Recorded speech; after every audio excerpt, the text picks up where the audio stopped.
We're going to go over how to set up an Ag Leader InCommand 1200 after a PinPoint 3 has been set up.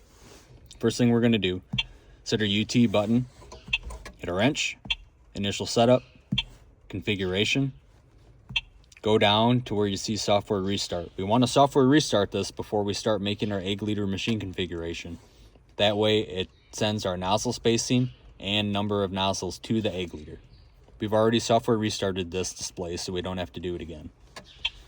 We're going to back out of that, hit setup, down here hit your display, ISO bus settings. We want to make sure that enable universal terminal, broadcast display speed, broadcast GPS J1939, and enable task controller are all selected.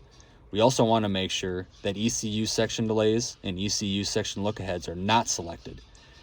With these being not selected, you're going to set your look-ahead settings through the Ag Leader InCommand 1200 display itself. We're going to save these settings, go back, hit setup, hit your plus button, application. All of your previous vehicles that you've sprayed with are in here. We don't want to select one of these. We want to make a new sprayer. This is a self-propelled applicator. You can come in here and select a model, make and model of your sprayer, or you can select custom. If your maker model isn't in there, you can select custom. We're going to say that this is a Hagie DTS10 for simplicity of the video. We're going to go over, and you can see here that the capstan popped up as a rate controller, liquid application, and our swath width and number of sections carried over from the capstan settings. We're going to select edit container, say this is a 1,000-gallon sprayer, hit your check mark, and then you can go over.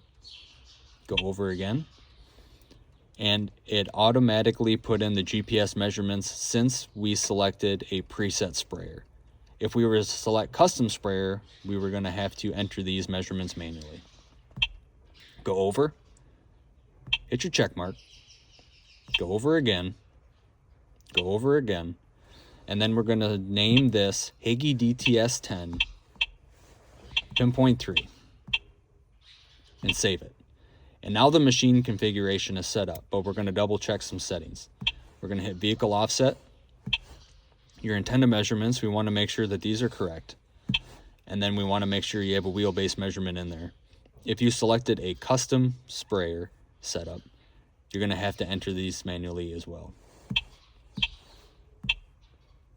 You can also come into automatic swath control. And if you were to utilize boundary shutoffs, you would have to select turn section off. That way it shuts your nozzles off while going through waterways.